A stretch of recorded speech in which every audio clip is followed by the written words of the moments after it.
Hey everyone, welcome back to Deadlight. I'm sharing 10 real, unsettling tales of haunted houses in Kentucky on today's episode.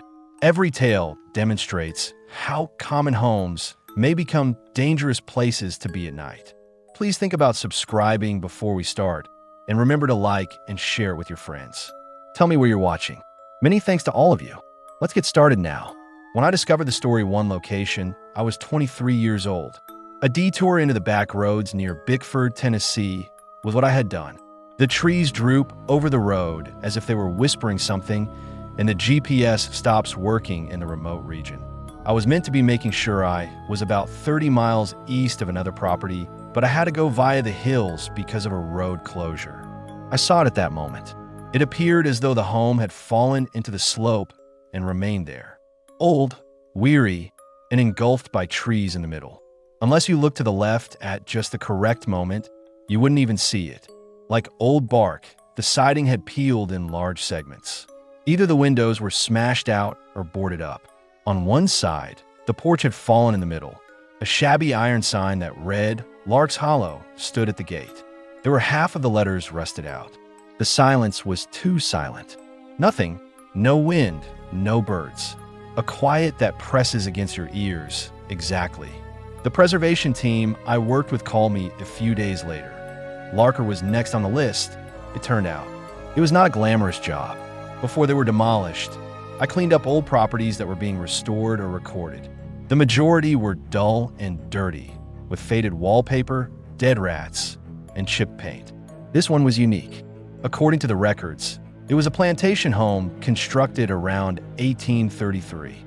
Before becoming dark in the 1950s, it was owned by the same family for 4 generations. Since then, no one had touched it. Even if I completed the restoration, the client didn't seem to care. All they requested was an inside survey, a list of documents or items that could be salvaged, and a general photo cleanup. With enough food for a week, a few changes of clothes, and a trailer full of tools, I traveled back out there. Just a job, no internet, no signal. Early on Monday morning, I pulled in. The pebbles cracked like bones beneath my tires. There was something strange about the place. When I stepped on the porch, it groaned loudly. It was submission that caused the screen door to open. It was worse inside. The air was frigid and heavy. Not only cold stillness, but temperature. The air was as cold as if it hadn't moved in years. My boots crunched on feathers, rodent droppings, glass, plaster, and garbage. With a flashlight beam scanning the walls, I entered the foyer. There were still skewed and water-stained portraits hanging there. An elderly man with a harsh face and weary eyes had a crack along the middle, as if someone had attempted to chop him in two, dust coiled like webs around a chandelier that hung half unhooked overhead. The job began slowly.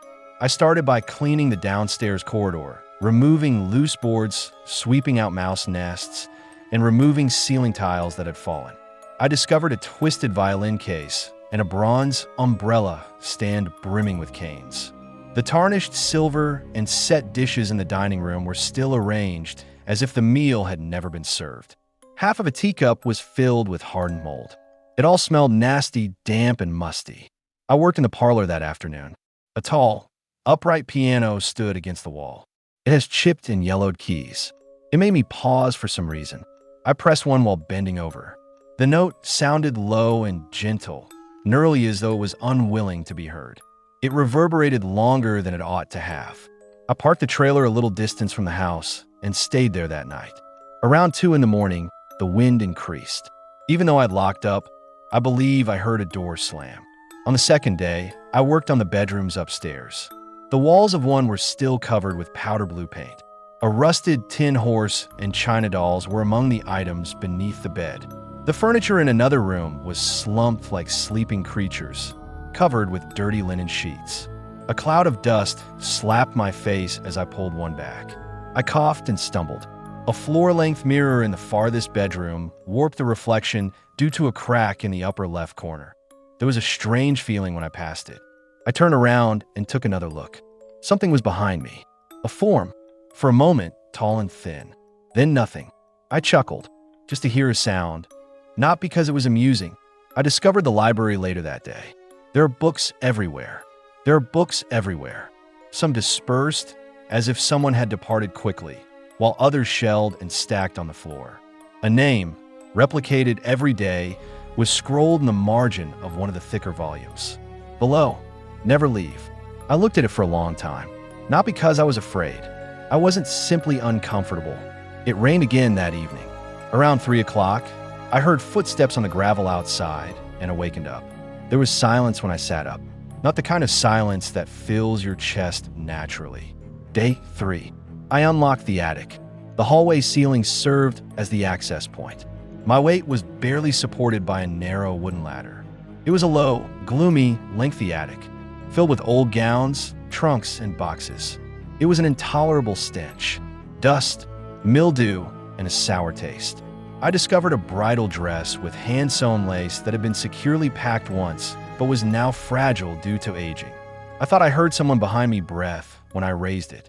I almost fell because I turned so quickly. There was nobody. I walked out trembling. I can't even recall going down. I was packing boxes in a bedroom in the back that night when I noticed someone moving down the corridor. Just someone or something in white, moving leisurely past the door frame. No speed, no drama. I just stood there with my hand on a broken lamp and my heart thumping in my neck, without moving or chasing it. I made a new acquaintance on the 4th day. Plumbing, Mrs. Porter's. Maybe 10 minutes away, Pinwell resided in a faded blue house along the road. Thin as wire and with eyes that seemed to know too much, she was in her 70s. She asked me to join her for tea, told me that when she was a teenager, she would sneak inside Larks, claimed that after Mira, the Daly family had disintegrated. The man Mira had married perished in the conflict. After that, she changed forever, wandered the corridors, chatting to herself. Even after the power was turned off, candles were still lit at the windows. Before I departed, I died alone. Some houses don't forget grief, she remarked after pausing. That one didn't. That stayed with me. Later, I discovered a small door behind them when moving clothes upstairs. Appeared unaltered for many years. There's only a latch, no keyhole. Cold air poured out as soon as I opened it. There were stairs leading down. The blueprints did not include a cellar. The steps were hardly lit by my illumination. In order to pass through the passage, I had to squat. The air was damp and abrasive, like metal mold. The room opened somewhat at the bottom. The bridal dress, which I had left up there, was hanging from the one hook in the central beam. It was the identical one from the attic. It shifted as if it had been touched. There was a little wooden stool underneath it. There was a picture frame on the stool, a black and white picture within. Standing before Larks, mirror in the dress, her eyes sunken, her face taut. Behind her, I had repaired the identical damaged shutters that morning. The voice, hardly more than breath, then came. "Don't leave." I let the frame fall. On the floor, it cracked. I took off running. I didn't shut the door after myself. Climbed 2 flights of stairs. Swinging of the flashlight. I continued till I returned to the trailer. Hands shaking, lights on, door locked that I remained up till dawn. The 5th day was different. I didn't go to work to get things done. Not all. All I had to do was face it. I had to be sure I wasn't going crazy. I went into every room. Phone recording, listening, just not talking. There was silence in the house. I proceeded down the corridor and past the piano in the library. There were no voices or noises, only the weight of something observing. I waited until I got to the room with the broken mirror. Nothing. Then, as I turned to go, I noticed her mirror near the door in the reflection. She didn't blink or move. She simply held up a hand and softly pushed it to her chest, where her heart should have been. Then she was gone. I remained silent. I simply left. Second story, when I signed the lease for an ancient farmhouse outside the Kentucky hamlet of Fair Hollow, I was 34 years old. It was almost too excellent for the listing. A traditional white 2-story home with a large wraparound porch, 5 acres of open space, and rent that was somehow less expensive than the 1-bedroom apartment I had just left behind. After going through a divorce and feeling exhausted, I thought I could benefit from some alone. A new beginning. The real estate agent was a bit too excited. With a forced smile, she dismissed my questions and nearly shoved the documents at me. What she kept saying was, "It's got charm," or "She's an old place with quirks." In hindsight, I ought to have been more attentive. Something didn't feel right when I initially entered. It was weighty, as if the air had layers, yet not eerie. It was neither filthy nor musty. It resembled emotional residue more than anything else, as though the house had retained too many memories that hadn't completely faded. It was just as visually appealing as one might anticipate from an antique farmhouse. The scent of dry wood, aged paint, peeling wallpaper, and worn floors. However, the first thing that seemed off was the hallway upstairs. It seemed normal from the top of the steps. There is only a brief hallway, perhaps 20 feet at most, that connects the bathroom to the bedroom at the end. However, I walked 12 steps the night, I moved and down it, and 16 returning. I assumed I had tallied incorrectly. I was worn out and preoccupied. I made another attempt the following morning. 10 one way and 14 the other. The sum didn't add up. At one point, I even used tape to indicate the 4. Didn't help at all. The corridor was constantly shifting, until the doors began to act strangely. I put it down to stress, or perhaps the peculiarities of an ancient house shifting on its base. I always shut the pantry door in the kitchen before going to bed. It was open again each morning. The spare room upstairs is no different. It never stayed locked in that closet. When I closed it, I would hear the click, but by morning, it was slightly ajar, allowing me to see the darkness within. At night, I began pushing a chair against it. The chair had been carefully pulled aside, as if someone had softly cleared the way when I woke up one morning. I began asking around at that point. Just informal inquiries, nothing spectacular. "Folks don't stay long out there," commented an elderly man at the hardware store, glancing down at the counter. That was it. Another woman, who was presumably in her 60s, informed me that when she was a child, a family had lived there. One night, she claimed they packed everything and went without even making an effort to sell. They simply disappeared. I was sufficiently alarmed by that to look up the county's records. 7 owners in less than 2 decades. There are no recorded deaths. Nothing that shouted catastrophe on paper. Only brief visits and departures. The worst was the cellar. When I moved in, it had been padlocked. No key, heavy steel lock. I didn't bring up the matter. Whatever was down there, I was okay with leaving alone. However, one evening near midnight, I heard a rattling noise coming from the rear of the house as I got home from work. I didn't immediately recognize that it was coming from the cellar's door. It wasn't nuanced. As if someone were pulling it from the inside, the lock clanked, like trying it but steadily, not violently. I went cold. Perhaps 10 seconds passed, just long enough to realize it wasn't what I had thought. The lock was gone the following morning. The situation worsened after that. I began to hear sluggish, dragging sounds at night, like someone dragging something heavy across the soil under the floorboards. Subsequently, there were thuds, not just creaks, but intentional motions such as furniture being moved or rearranged right beneath my bed. After a while, I unlocked the cellar. I had to know, even though I didn't want to. Everything down there was deserted, and the stairs were steep. Nothing but crumbling timbers and naked earth. No furniture, no boxes, no indication of life. But the noises persisted. By the things became more detailed in the second month. My possessions started to move. My coffee mug was always properly set on the table when I put it on the counter, turned away, and looked back. Books that had been left in a stack were spread out on the floor in neat rows, each with its spine facing the same direction. Every chair in the kitchen was stacked upside down on the table when I got home one Tuesday. Perfectly balanced, not randomly, like a presentation of some sort. The dog even began to behave strangely. Normally brave, this shepherd mix wouldn't go upstairs at night.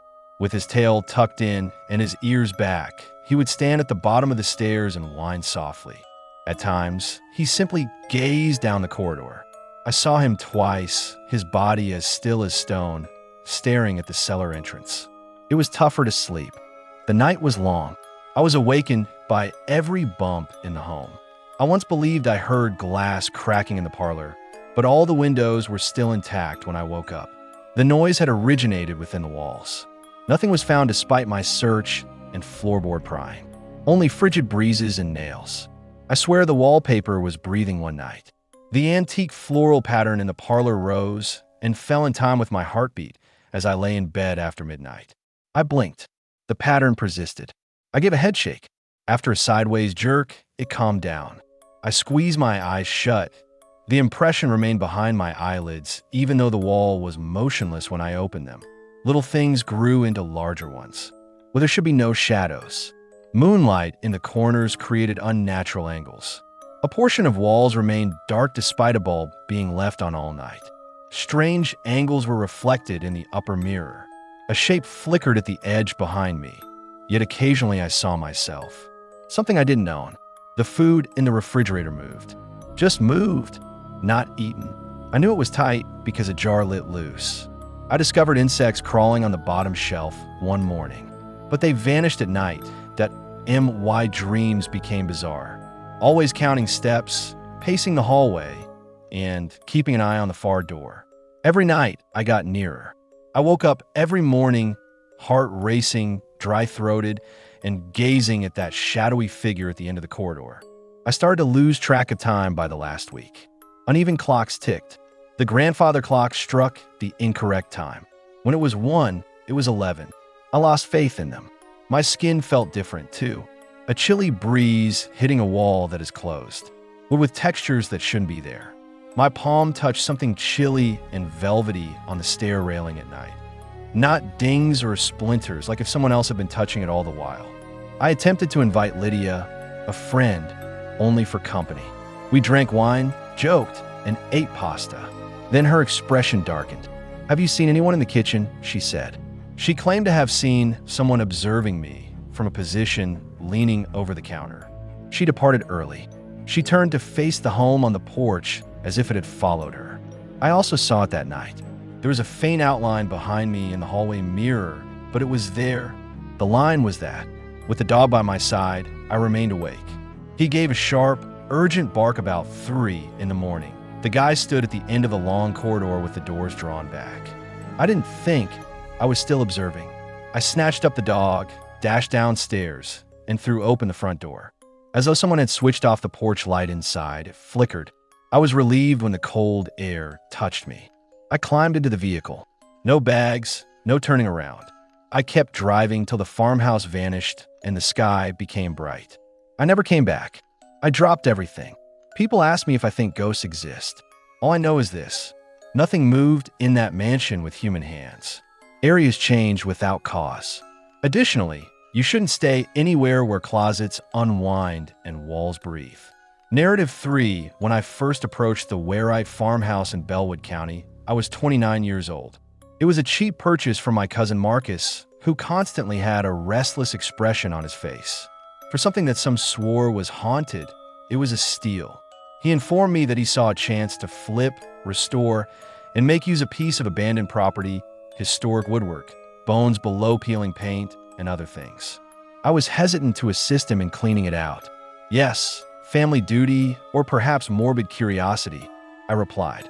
Perhaps both. One afternoon, we arrived there. It was visible through what appeared to be twisting hands of trees down the dusty lane. Dust rose as the gravel shook beneath the tires. The residence windows that are boarded up or damaged, shingles missing, and a slight tilt to one side. Once off-white, the paint was now cracked and deteriorating. The moist, gray wood underneath was starting to decay. First, Marcus tried the front door. Gradually, the key turned against rust. The hinges turned. The door resisted. He had to push. I moved out of the way in case it swung hard. Stale air poured out as it broke open, musty and thick. For decades, rot dust and damp were locked in. The corridor inside was long and narrow.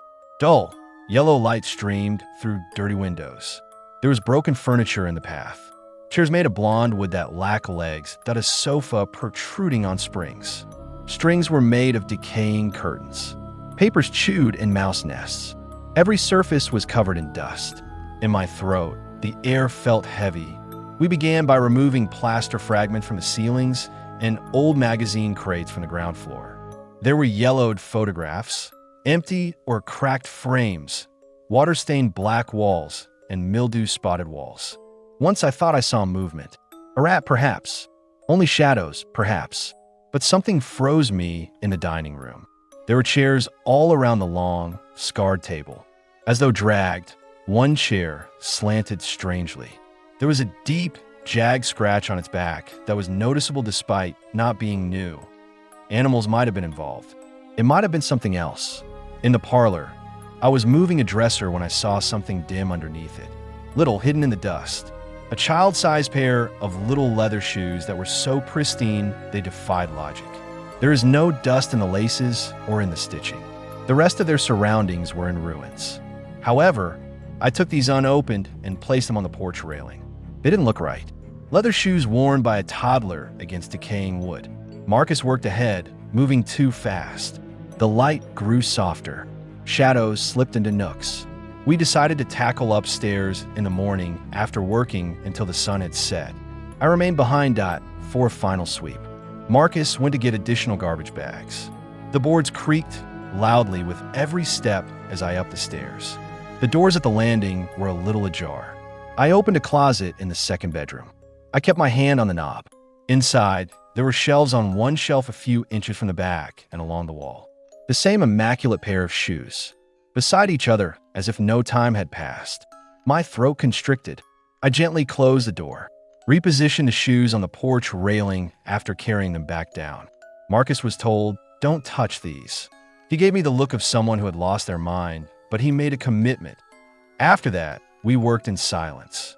I get tense at every creak and groan of the old house. The evening descended. The sun was low in the sky.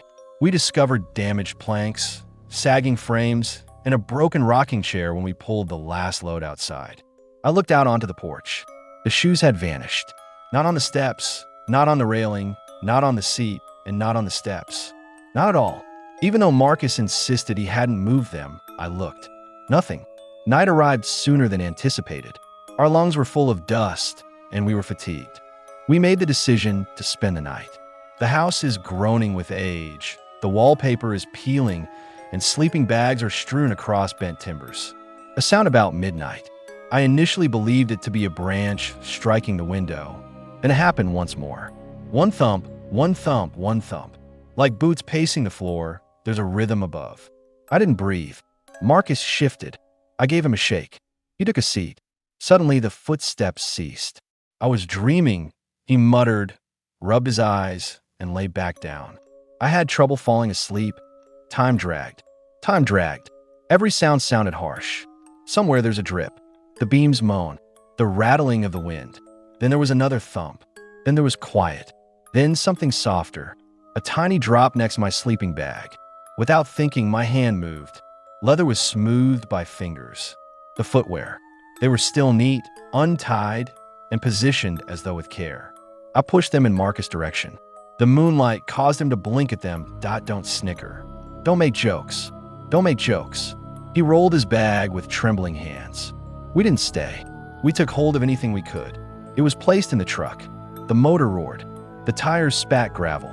Behind us, dark against the stars, was the home. Marcus didn't say anything until the freeway swept past us. At last, he whispered, "We're done." "That's it." I gave a nod. I was unable to talk. I kept thinking about the shoes when I got home. Why? They maintained their cleanliness.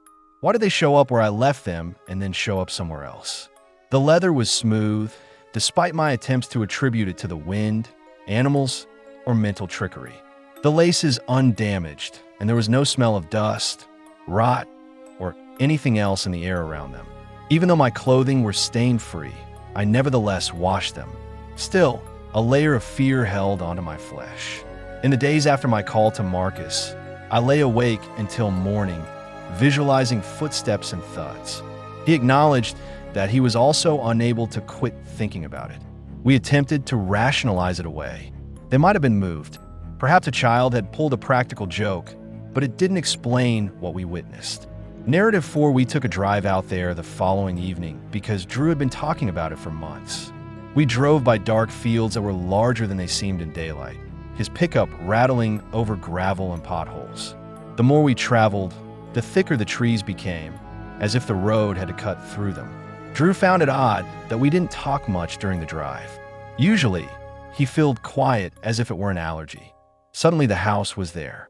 For a moment, we were encircled by trees. No one had the courage to move it, and it was simply resting there like it had been dumped in the wrong spot.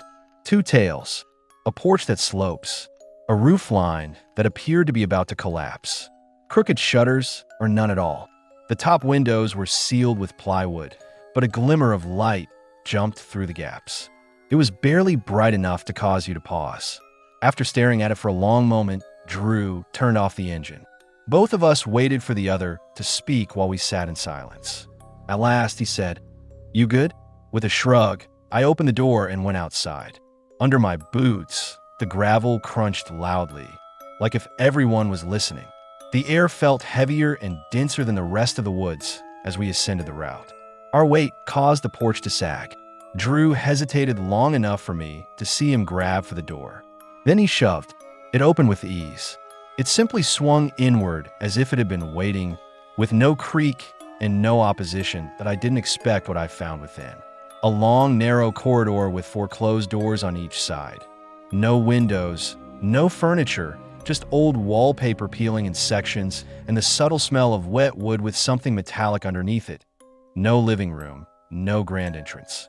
The corridor was physically longer than the house should have permitted, and I recall thinking this. The first door was our attempt. Blocked. The same with the second one. Likewise, they all were, yet I could feel the air shifting beneath them when I knelt down. It was not a breeze. Rather, it was almost rhythmic, like the little push of something moving out of view. "We ought to go," I murmured, turning to face Drew. Just a quiet suggestion, not a panic. He gave a nod. The door was gone when we turned around to go. Lost? I did not mean concealed or closed. The whole wall had transformed, I mean. It was replaced by a twisted, narrow stairway that led upward in a tight spiral we had never seen before. In an attempt to make sense of everything, Drew turned slowly and muttered curses. He answered, "We just came in that way." However, that staircase had only outdated wallpaper and no door. So we went up. Some of the stairs were sunken lower than others, and they were bent. Every step moaned beneath us, but the noise persisted. Shouting into a pillow was the equivalent. Flat and dead. There was a bedroom. Tiny. The ceiling tilted in strange directions. Despite the low light, toys were seen strewn all over the floor. Not toys of today. Old, heavy objects. Dolls made of wood. Deflated tires on a rusting tricycle. Blocks piled in rudimentary pyramids. A tiny coating of dust blanketed everything. I discovered, however, that the symbols on one of the blocks weren't from any alphabet I was familiar with. Each face is deeply carved with sharp, repeating angles. I let it fall and took a step back. The other toys had moved only a little when I turned at a doll was staring at us from where it had been facing the wall. To the left, the tricycle had rolled an inch. Not much, but enough to give him the impression that he had suddenly missed something significant. Drew was already on his way back to the hallway when he tugged my jacket in. Silently, "Let's go," he said. My heartbeat accelerated as I followed. There was another door across the hall. This one opened with ease. The opposite kitchen was not in keeping with the rest of the house. Everything was immaculate. Hardwood floors that appeared to have just been cleaned, sleek appliances, and counters made of polished stone. Condensation still clung to the sides of a glass of water that rested on the counter that I gave it a cool touch. Then the noise began. One sluggish scrape, like a hand moving slowly along a wall, followed by another. Bang, bang, bang, bang, louder. There are fists hitting walls everywhere, above, below, and all about. I turned to face Drew. He just stared at the ceiling as if he thought it might burst open without saying anything. Then he muttered, "That's not from outside," we said as we dashed back into the corridor, which was now longer. It was illogical. The interior of the house felt bigger even though it hadn't expanded. A man stood at the far end, just discernible in the dim light. He initially stood motionless, swayed a little. His clothing resembled hospital scrubs, except there were dark stains down his chest and legs. He had his face turned away. His sentences were halting and jumbled as he muttered them to himself. Most didn't sound like English, but some did. He tried the handle on the first door, then the second. Systematic, pushing, rattling, and pressing harder each time, one by one. He seemed to be unaware of us. He continued to make his way down the hall, mumbling more quickly, hammering louder, and hitting flesh with wood that was sharper with each blow. Drew yelled a single syllable. The man continued, he said. Didn't even flinch. Simply continued. Then he pivoted. That's when I realized what the stories were about. His expression wasn't correct. The components were present. The nose, lips, and eyes didn't match. His eyes were too far apart. He spoke too softly, as if someone attempted to accurately reproduce a human face from memory, but failed. I didn't consider it. I simply ran. This time the stairs twisted more tightly. The walls grew thinner. I swear it pumped against me as my shoulders slapped against one side. Then there was the banging. Not from a single spot, but from all over the walls, beneath our feet and behind our backs. The main door was back at the bottom, ajar. Our speed did not decrease. We ran to the porch and headed for the truck. Drew made a mess of the keys. There was gravel beneath our boots. I yanked my door open and almost slammed into the mirror. Tires roaring on the dirt. We started out and didn't stop until we reached pavement. Narrative 5, this dilapidated farmhouse, located a few miles outside of the town of Wood, Kentucky, was just purchased by a friend of my aunt's. Had not before heard of it. It's just one of those peaceful locations that hardly appear on maps. However, she discovered this location and made the decision to make it better. It was inexpensive. She wasn't quite ready to live there, and it needed a lot of work. She still did not want to leave it sitting empty. Keeping the house warm, she said. Such homes, those abandoned for too long, became strange. Not my word, but hers. It's strange that they didn't remember they were meant to be homes. She wanted me to remain for a few of nights while they started the renovations. Simply sleep there and be present. Gave me several $100s for the week. It sounded simple. Since I didn't have a work that summer, I thought it would be okay to get paid to sleep elsewhere. The house was located far from the main road, down a lengthy gravel driveway that ran between straggling fence posts and tall weeds. There was only open space on 3 sides, and you couldn't see another house from the porch. Behind it, a dense wooded curtain that appeared to have been untraversed for many years that I recall just looking while I stopped halfway up the drive. The woods at the back seemed strangely close, as if they might get closer if you blinked. The house itself had 2 porches, one in front and one in back, and appeared worn out, large and unbalanced. The paint was peeling like sunburned skin, although perhaps 50 years before it was white. The porch dipped in the middle like a broken spine, and a few shutters hung at strange angles. When I say that it looked just like the type of house that people in the town gossip about and point at, I'm not being theatrical. When I said that to my aunt, she kind of laughed, claimed that over the years, people in Wood had invented tales about the area. It was known as the Hawthorne House. It seems to have been owned by several families, none of whom lasted for very long. However, it was inexpensive land, and buyers are drawn to inexpensive land. To be honest, I didn't care that she urged me not to listen to the stories. I assumed that its age and dilapidated state were the main causes of its eerie atmosphere. That's all. I went inside after that. A stench was present, something slightly metallic and dry wood. The kind of smell you recognize, but can't quite put your finger on. The majority of the house had already been cleared out.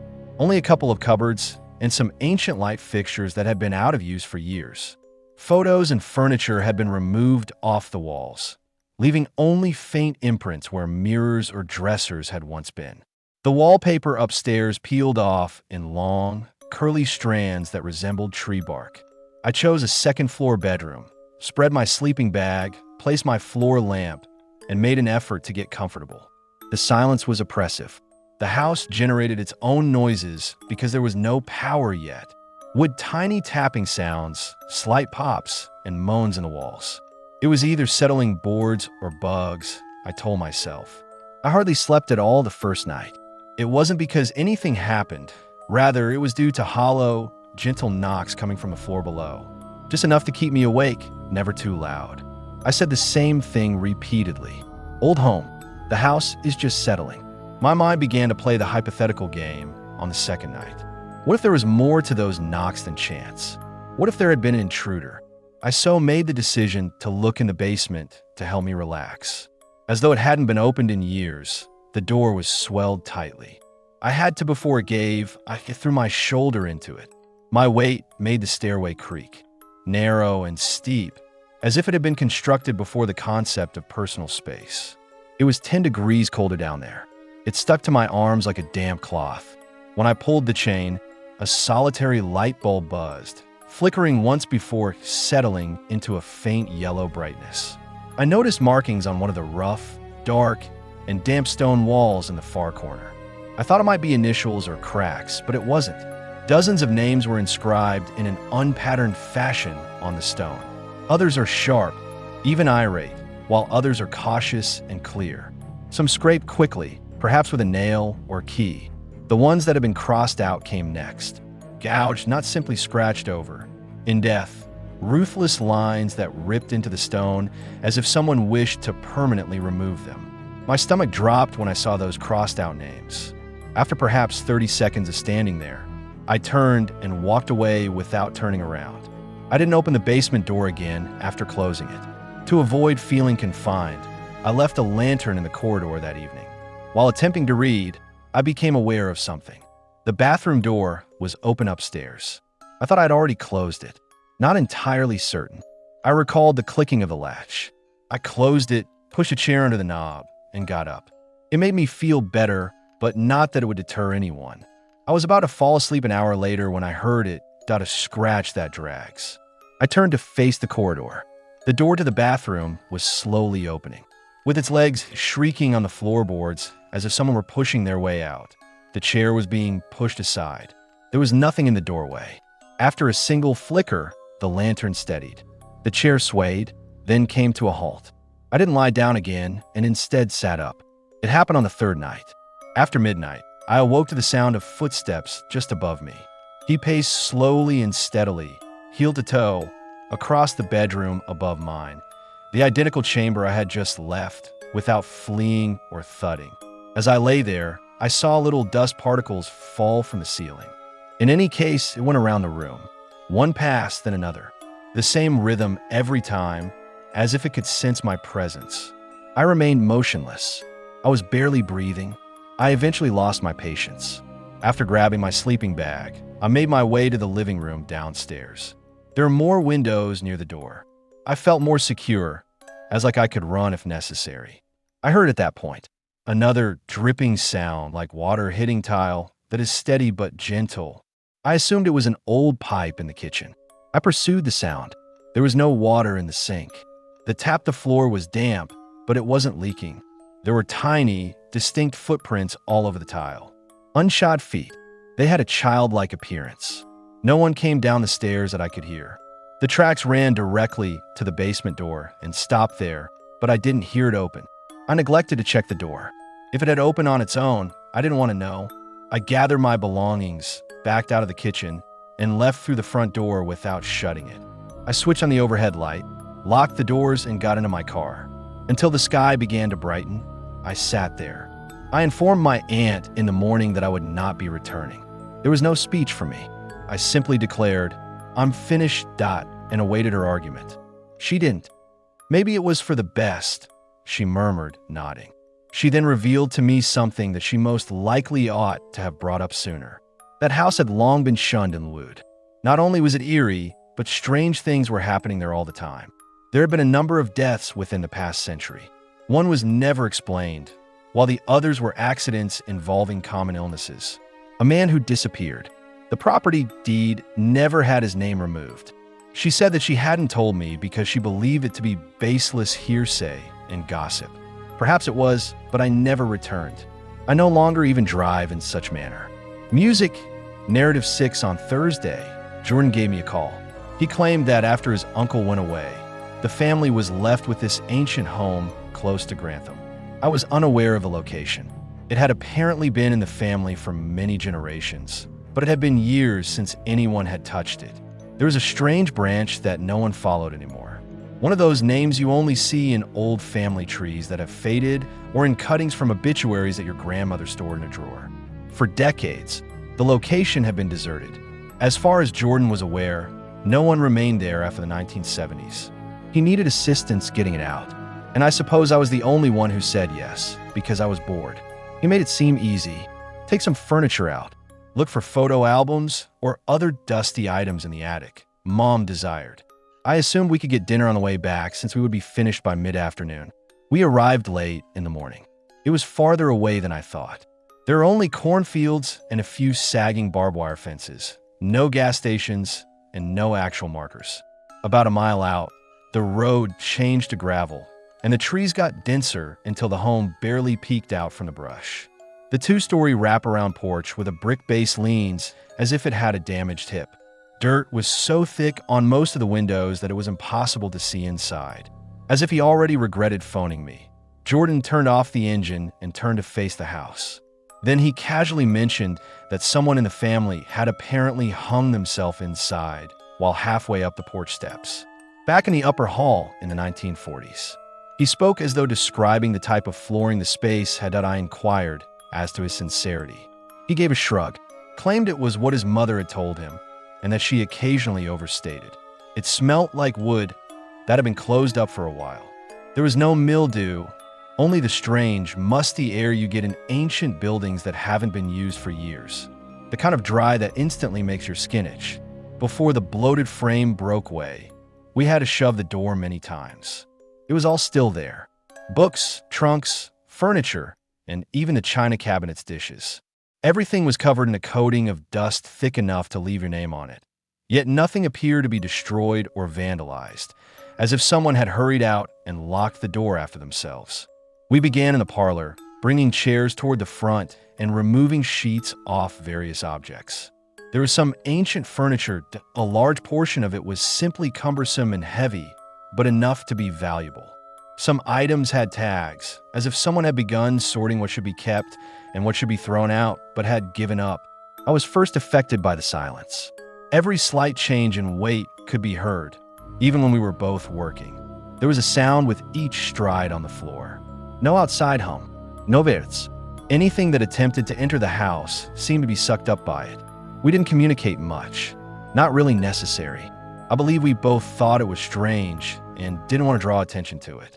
We were collecting antique lights in the hallway at 4 or 5 o'clock as the light began to turn gold through the windows. I heard it at that point, stairs with boots on them, nor a thump, nor a creak. Real steps taken slowly as if with caution. Every footfall was full and crisp, as if someone heavy were descending. I went cold. Jordan also did. He was standing on the opposite side of the room, peering at the stairway while clutching a stack of lampshades. At the landing, the steps came to a standstill. We waited. There was nobody around the corner. Nothing changed. It was only the house, I reminded myself. Jordan agreed, although we both knew it didn't sound like that. The place most likely has animals in the walls. It was too rhythmic, too purposeful that we made an effort to disregard it. Continued to work more slowly. We remained in the front room after that. Every trip to the vehicle seemed like an excuse to leave the house, even for a brief moment. As if it didn't want to stay, the sunlight quickly disappeared. We couldn't figure out how the old fuse box worked, so we started using our phones for illumination. Then a door from upstairs crashed so loudly that the dust on the ceiling trembled. Not wind, but something heavy. It's not a bang or creak that could be attributed to air pressure. It sounded as though someone gave it their all. We both winced.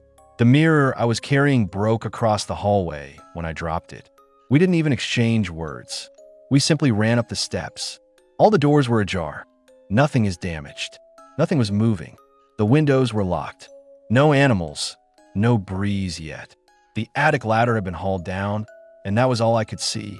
We both couldn't recall doing that. Jordan vowed not to have touched it, nor had I. For long, we stood there attempting to decide what to do next. I responded, maybe we should finish loading up and leave the rest for another day. Jordan concurred, but we slowed down and constantly looked back. Like a child once more, I found myself examining the shadows beneath the doors. When the footsteps resumed, they were above us in the attic, and we might have had 1 or 2 items left in the main hall. Tempo. Not quickly, just this leisurely, even stroll. Heel to toe, back and forth, repeatedly. The sound of the weight was audible. It was like someone contemplating something significant, and you could feel in your ribcage. Jordan remained silent. All he did was unfold the ladder and grabbed the flashlight. The walking ceased as soon as the ladder made contact with the ground. Slowly, we ascended together. There were more trunks and boxes crammed into the small attic. Some had exploded, splattering fabric and clothing all over the floor. One had antique dolls. Although they had their eyes wide, everything was still. It was seated at the far end, facing the only attic window, and it rocked back and forth as smoothly as oil, slowly, deliberately. Though nothing else in the room moved, I recall observing it for an excessive amount of time and trying to convince myself that perhaps there was a draft. Only the chair, not the papers or the fabric. We both retreated after Jordan murmured something, possibly a prayer or a curse. We just brought one trunk. Without even attempting to organize it, he hauled it down the ladder. I decided that was it and simply left it by the front door. However, the door refused to open. The frame remained stationary as the knob turned. No moving, no rattling. Pushing through a wall was how it felt that we attempted the rear entrance. The same thing. Some of the windows were nailed shut and others were locked from the inside. Jordan began using his multi-tool to pull at the lock, but it was ineffective. The voice then appeared. Despite being a whisper, it didn't feel silent. From a stairwell behind us, it came. "Don't leave." It's a statement, not a scream or a threat. Like someone who hasn't spoken in years, the voice was gruff and low. The type of voice that irritates your inner ear. We didn't both look. If something was standing there, we didn't want to see it. Jordan's breathing accelerated, and I could hear it. He let the tool fall. Then, without a word, he grabbed a chair and threw it through the window of the dining room. A piece of glass broke. Like the house exhaling, the air surged in. We quickly climbed out. Not even a cut check was done. I arrived at the porch just now. At that moment, the front door behind us creaked open all the way. It was as smooth as if it had never been stuck. We left everything we had brought, including the trunk and the tools, swinging open. Until we reached the main road, neither of us said anything. Behind us, the gravel disappeared as if the entire land had been engulfed. That night, I did some research on it. It was a true story. Marcus Halden was his name. In the 1940s, I lived there. At the Rylard, I worked. His neighbors claimed that after his wife passed away, he became odd, began to pace while chatting to himself. He then hung himself up by the attic ladder one day. After then, nobody lived there. The locals refer to it as Hen House. It is said to be cursed. Some claim it's simply outdated and hazardous. What it is doesn't matter to me. Music, Story 7, I used to work with a guy named Jamie who had inherited a house from a cousin or uncle. I can't remember the precise relationship. One of those strained familial bonds that only become apparent after a death. The estate lawyer then begins to comb through the branches. The man and Jamie had never been close. It seems that the man had owned a piece of land close to the state line, but I hardly remember ever meeting him as a child. And Jamie was the fortunate winner because no one else came forward. The paperwork was making its way through probate, and the house had been abandoned for an unknown amount of time. He was unable to rent it, sell it, or do anything else with it at this time other than monitor it. And he recently relocated to Ohio, so I took on the role of watchman. He simply said, "Hey, could you swing by maybe once a week?" without making any financial offers. Verify that no one has broken in or stripped the area for copper. He offered to pay for the petrol and perhaps even lunch. That sort of informal arrangement. I enjoy traveling through the hills when the weather is nice, and I wasn't doing anything on the weekends anyhow. Tea seemed like a little road trip with a purpose, a change of pace. I didn't even pack gloves the first time I went out there. I considered the stakes to be so modest. It was a good 40 minutes drive from town, past low-lying hills and woods that always looked the same. The paved road eventually gave way to gravel and then shrunk into a single lane that could barely accommodate 2 cars going by, but I never once saw another automobile. Long fences that have fallen in places, no mailboxes, no neighbors. Fields that are silent and covered in tall grass. I recall thinking the place looked worn out when I initially pulled in. It was simply worn out, as if it had been waiting too long for someone to notice it. It wasn't eerie, cursed, or haunted. The house, a squat two-story structure with no porch and only 3 concrete stairs leading inside, was set back from the road, got right up to a simple wooden door. Perhaps the side had been white at one point, but by that time it had turned more like bone or old paper. A barn leaned to one side, as if it had given up on standing upright, and there were no automobiles or other indications of life, just the soft hum of late summer. The gravel crunched under my boots as I approached slowly. I was merely conscious of a silence, not really anxious. It isn't until the noise is gone that you realize how accustomed you are to it. There was no lock on the entrance door. I pushed it, and it creaked open as if it had done so 1,000 times already. The air inside was dry and still. It was heavy, somewhat like the air you get after years of closed windows. It smelled aged, not moldy or nasty, the way after spending too much time in an attic, cardboard begins to smell. As I stepped in, the floor creaked slightly, but not in a frightening way. I allowed some light in by leaving the door open behind me. The entire first floor was deserted. There are only empty rooms and bare windows. No furniture or nails in the wall. Overall, it was stable, albeit the wood flooring were warped in some places, and the walls had a few vein-like fissures around the corners. I went through and looked at the cellar hatch, the rear door, and the windows. Everything was locked and safe. There are no squatters, animal nests, or indications of forced entrance. Things became a little weird upstairs. It was a steep, narrow staircase, the kind that makes you think that if you don't duck a little, you're going to knock your head. Every step moaned loudly and slowly beneath me. A brief corridor with 4 doors, 2 on each side, was located at the top. For the purpose of thoroughness, I assumed I would go from left to right. Like the others, the first door opened into a tiny room that was deserted. Nothing out of the ordinary. The air was silent and dry. Behind me, I left the door open. The same thing with the second door. No furniture, no footprints, and dust on the floor. I began to question whether Jamie had ever visited the location or if he had just ever seen images. Same thing in the third room. As I proceeded, I left each door slightly ajar. Not completely open, but just enough to indicate that I had passed through them. After that, I arrived at the final door at the end of the hallway. I looked back over my shoulder and saw all 3 of the doors I had opened close before I touched the knob. Each and every one, silently, fully. For a moment, I stood there attempting to mentally relive the sound. Had I heard them up close? Was it windy? The windows, however, had been secured. Nothing changed, no pressure shift, no movement. I went back and gave the first door another test. It seemed as though something was holding it shut for a half second as I turned the knob. Then it eased softly and silently swung open. There was still no one in the room. This time, I propped it open wider and proceeded to the next door. Shut tight again, same thing. That one I didn't want to open. I ignored it and proceeded on to the final door. It was only slightly open, perhaps 3 inches, enough to reveal the inside border of a wall. Why I hesitated before pushing it is beyond me. Then I noticed it. I could see an iron bed frame through that small opening. The type of frame you could find in a Civil War hospital exhibit, low and corroded in places. Without exaggeration, a woman was seated on it. Her face was buried in her hands, her long dark hair falling over her fingers, and she was bent forward with her elbows on her knees. She wasn't even slightly moving, not the stillness people experience when they sleep or rest. This was too still, too rigid. The door was not opened by me. I took a step back, keeping my gaze fixed on the crack.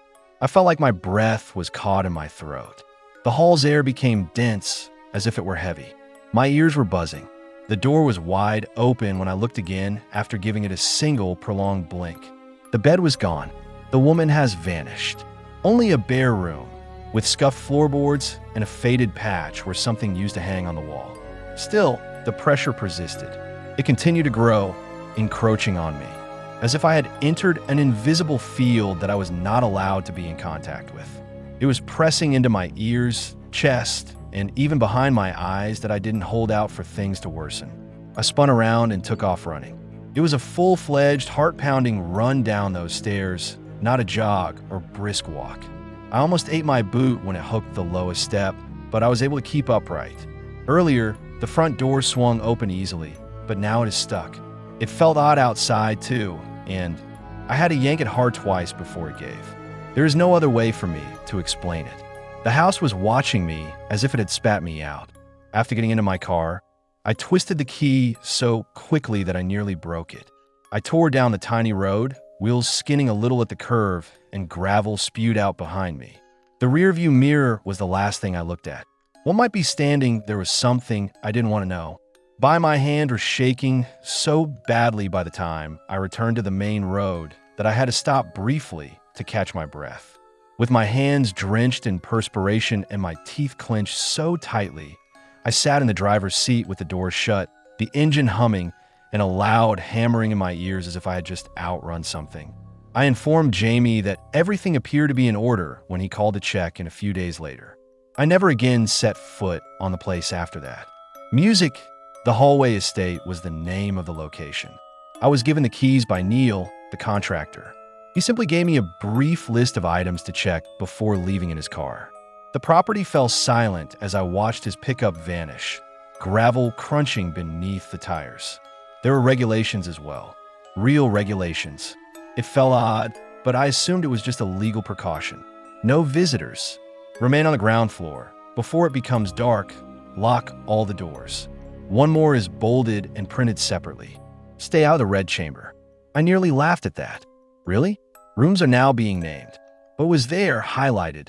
At the end of the corridor upstairs was the red room. Compared to the other doors, this one was painted darker. An iron chain had been looped across the frame by someone. The door frame was affixed with a wooden sign. Don't go in. Story 8, I peeked, of course. I only partially opened the door so I could see inside.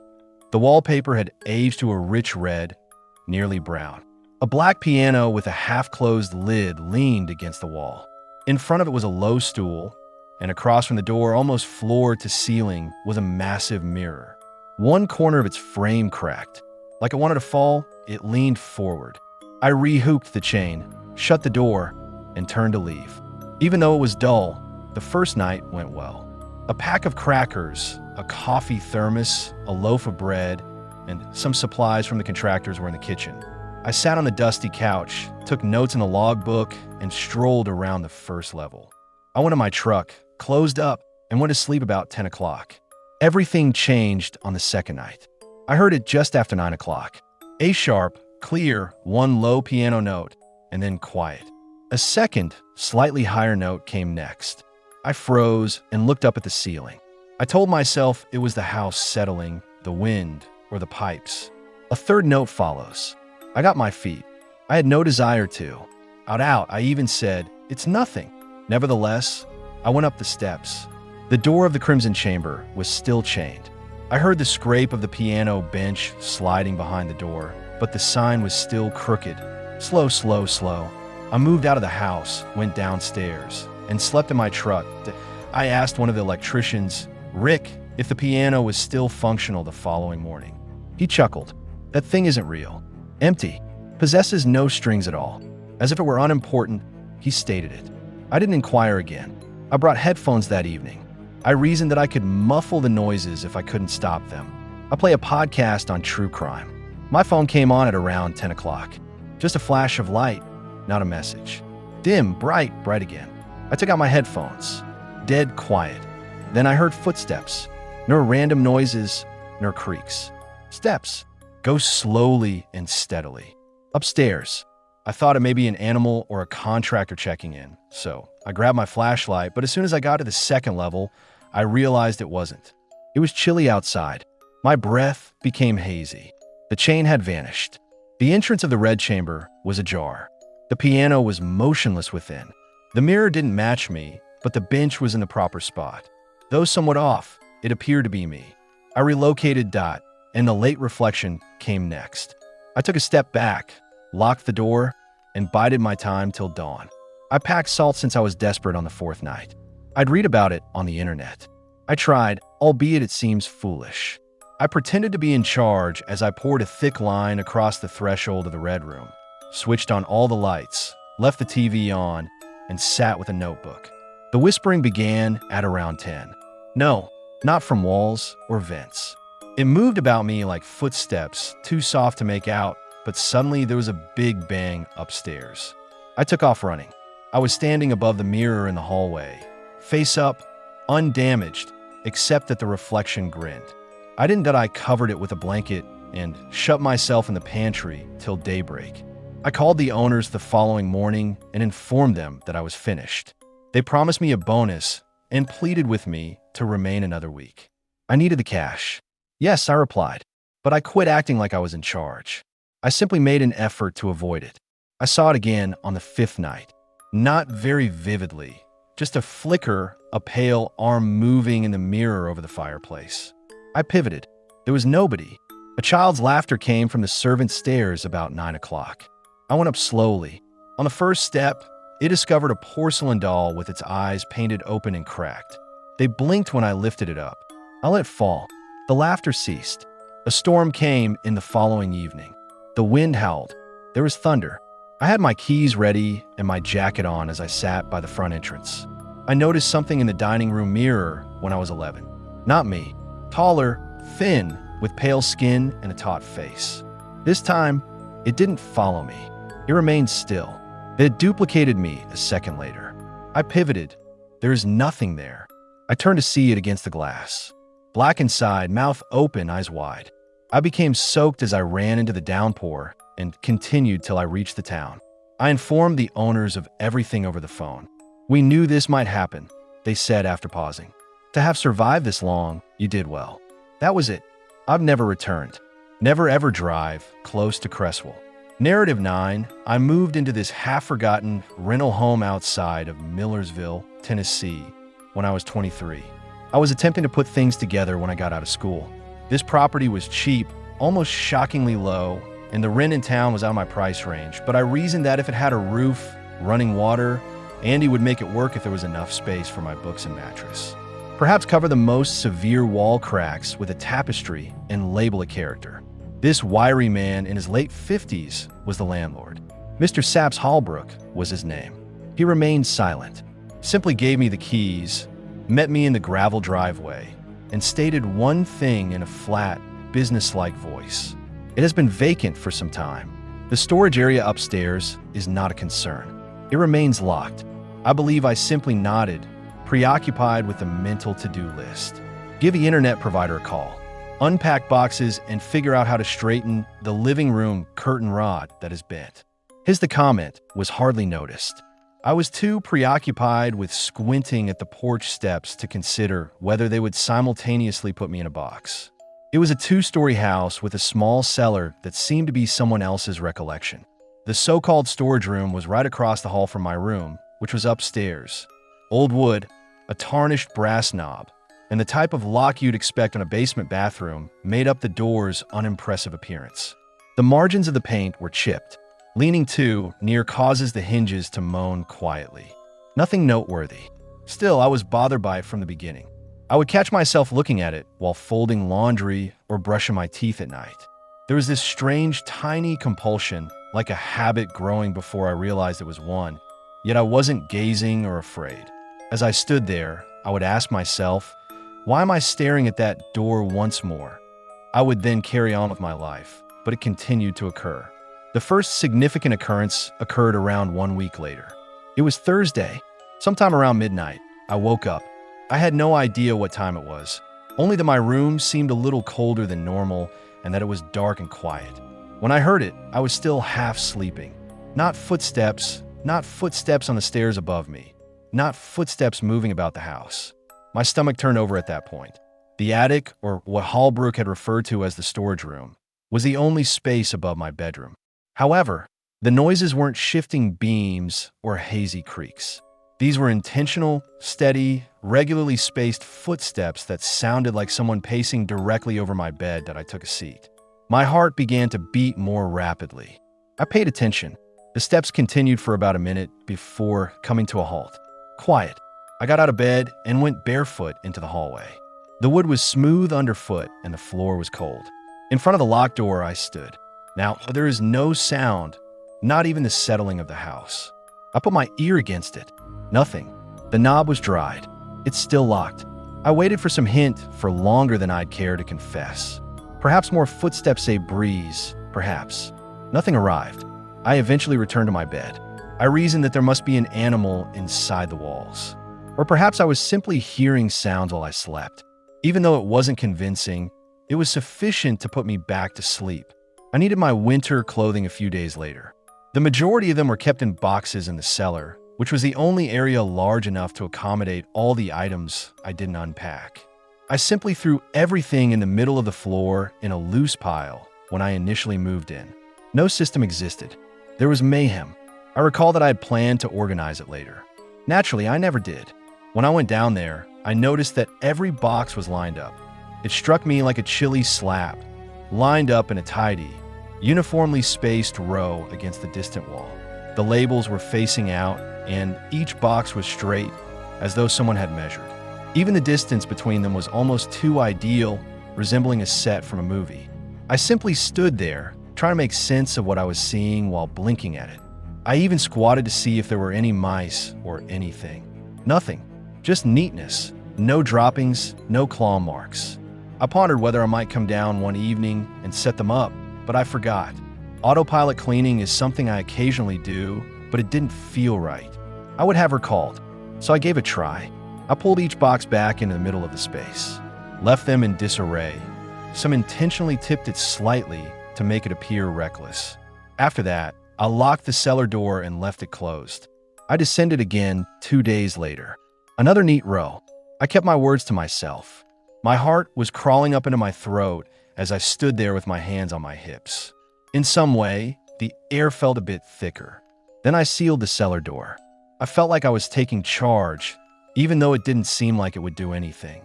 The atmosphere in the house shifted after that. It was like background static you couldn't turn off, a low-key hum of wrongness that never went away. After 3 weeks, I awoke at approximately 3 in the morning. I initially assumed it was just an odd dream that was waking me up, but then I observed a strange light entering my bedroom via the door. I squinted as I sat up. Did I have any lights on? I opened the door after getting out of bed. There was a lot of darkness in the dim hallway, but I could easily see it at the far end.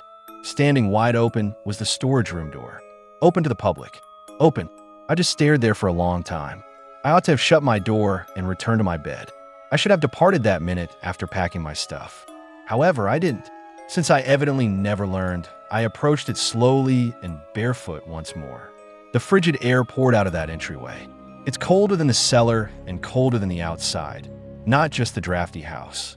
It seemed as though I had stepped onto the brink of an incomplete project. There was no room inside. Stairs were involved. Dark, narrow stairs that lead sharply into the darkness. They appeared distorted, as if they were not designed for human feet. Compared to the rest of the home, the wood was darker, almost oily in appearance. And they continued. They simply continued as if they headed up into an undeveloped area. Squinting into the darkness, I took a step closer, was unable to see the tom. No sound could be heard either. No creaks, no wind, just the sense that someone was looking. Just waiting, not inquisitive nor irate that I attempted to close the door with my hand. It remained still. There was opposition. It was initially light, as if someone on the other side were holding it without flinging it open. I clenched my jaw and pushed more forcefully. I was able to push against it inch by inch till it gave, yet the resistance persisted. The picture frames in the hallway rattled as the door slammed shut. Not even a breath left my body. I took hold of my dresser and pushed it against the door as I dragged it into the hallway. I had to make 3 attempts to get it to remain in place. My hands were shaking at the end. That night, I hardly slept at all. I anticipated seeing the door open once more, gone, or replaced with something worse when I woke up. Rather, it had the same appearance, locked, shuttered, and undisturbed, apart from the dresser. There were deep grooves and long, jagged scratches on the side that had faced the door, as if someone had tried to tear it apart with a dozen nails. For me, that was it. Even though I was mentally practicing this entire angry speech when I contacted Hellbrook that afternoon, he didn't argue. I told him I was moving out, and he simply sighed and replied, "I get it. You're not the original one." Not even a forwarding address was requested. I only packed enough for 2 trips. I left the rest. Old furniture, winter clothing, and my favorite books didn't matter. Anything that had been in that house before was not anything I wanted. Never even passed the location by car once more. Narrative 10, when I consented to check in on this historic farmhouse in rural Arkansas, I was 30 years old. It belonged to Chris, a friend of mine. We had attended college together, maintained contact throughout the years, and occasionally assisted one another when we needed a favor. That was the case here. His uncle, a quiet, distant man I'd only heard about a few times in passing, had owned the house. A few years prior, he had died. The place had just been sitting there ever since. Chris ended up getting the land by default, even though no one in the family actually wanted it. After it was fixed up, it was intended to be sold or rented out. But for the time being, it simply sat there, old, alone, and forgotten. That fall was to be the star of repairs to ensure that no one was trespassing or attempting to steal copper wiring or whatever else people these days take from abandoned houses. Chris wanted someone to stop by every few days until that time. The travel out wasn't too bad, and I had some free time. I was living there at the time, and it was maybe 45 minutes away. I therefore concurred. However, he stated something that bothered me when he gave me the keys. Please don't remain overnight. He didn't smile or chuckle as if he were kidding. He simply stated it clearly and then continued as if it had never happened. I should have inquired as to why, but I chose not to. I drove out there for the first time in the middle of the week in the early afternoon. After exiting the freeway, I took a few twisting country roads. The GPS eventually failed, and 2 was forced to follow Chris's handwritten instructions. Weeds were creeping up through the road's fractures, and the final section was only gravel. The mailbox was tilted at an angle, its digits hardly visible due to rust. Encircled by barren fields and a sparse border of trees that appeared to be attempting to maintain their distance. The home was set well back from the road. There was a strange aura about the entire site. Not awful at all. The ground itself seems to have been holding its breath for a bit too long. I pulled into the quiet and parked on the gravel circle beside the porch. Not even birds were present. The motionless air was heavy. The house seemed to fight for a moment before the lock gave way when I approached the front door and turned the key. It smelled much like you would expect from inside. Musty, stale, slightly moist, similar to an attic that was too long walled off. Dust was all throughout the place, and the furniture was still there, but covered in white sheets. Nothing felt dangerous, but every step on the hardwood made creaks reverberate through the silence. Not quite yet. I went around the entire house, including the kitchen, living room, dining room, little study, and bedrooms upstairs. Everything appeared to be unaltered. There were no traces of people or animals, the doors were closed, and the windows were locked. It was merely an old house waiting for someone to take interest in it again, with the exception of a sagging beam at the kitchen doorway and a few of wobbly floors. Without giving it much thought, I shut up, locked the door, and walked out. But I was hesitant after the second visit. 2 days had passed. When I returned in the late afternoon, the sun had already set. When I first entered the dining room, I saw that one of the chairs was removed from the table. The change was not subtle. It appeared as though someone had sat there, got up, and left because it was so far away. The couch was no longer covered by the sheet that had been spread across it. Rather, it was carefully folded and set on the armrest. Folding neatly, hotel-style, corner to corner. That was definitely not what I had done. Later, I gave Chris a call and asked if he might stop by, either to measure something or simply have a look. "Nope," he said. "Since I handed you the keys, I haven't been there." "Why?" I kept it from him. Then no. Simply stated that everything appeared to be in order and stopped there. The location had changed in some way by the third visit. Not first, not physically, but emotionally. The air felt thicker as soon as I stepped onto the porch, as if the pressure inside the house had changed. When I stepped through the door, my ears even slightly perked up. I went upstairs. I knew then that something was seriously wrong. Up there was a corridor. I'd already walked it.